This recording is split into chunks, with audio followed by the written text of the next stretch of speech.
Quand on arrive à Prague, capitale de la République tchèque, on se laisse envoûter par le pont Charles qui surplombe la Moldao et on comprend tout de suite pourquoi cette ville a été surnommée au fil de son histoire la ville d'or, la mère des villes, la couronne du monde ou encore le rêve en pierre. On se laisse séduire par la succession de styles architecturaux comme le gothique, le Renaissance et le baroque.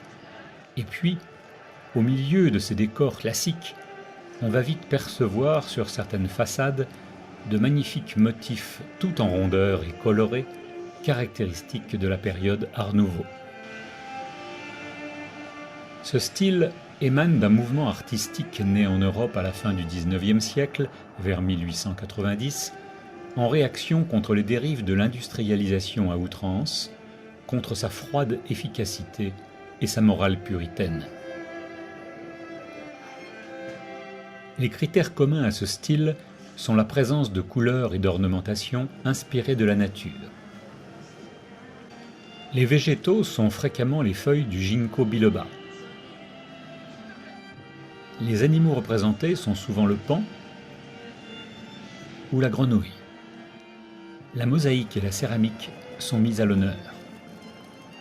Ce style va développer la représentation fréquente de la femme, bien en chair, qu'il va dévoiler parfois dénudée, en contraste avec les tenues strictes de l'époque.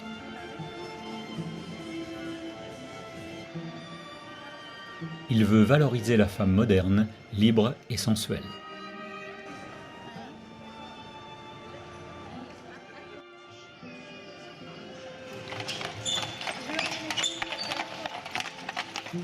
À Prague, les audaces du Jugendstil s'associent harmonieusement à l'architecture ancienne. Ils s'inspirent du renouveau artistique qui a lieu à Paris et à Vienne principalement.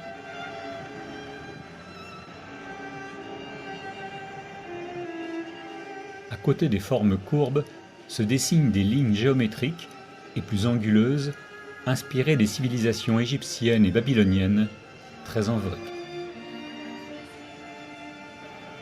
Ici la maison topique avec ses guirlandes au fronton.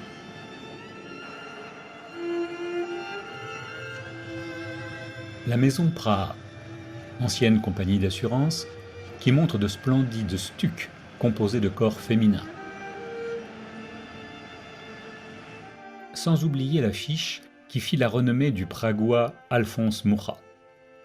Cet artiste viendra à Paris pour poursuivre ses études et il y décrochera un contrat d'affichiste de Sarah Bernhardt au Théâtre de la Renaissance. À son retour à Prague, il réalisera des vitraux d'une grande richesse de couleurs pour la cathédrale Saint-Guy.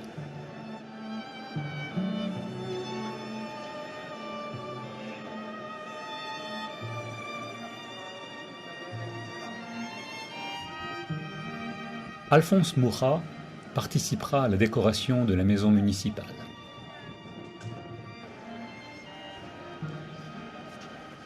Son immense marquise extérieure est un chef-d'œuvre de l'art du verre et de la ferronnerie.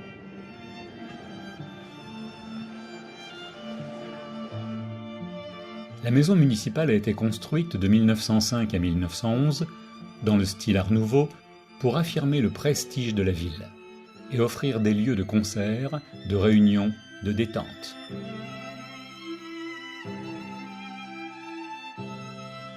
C'est dans cette salle décorée par Mucha que fut proclamée la naissance de la République tchécoslovaque le 28 octobre 1918.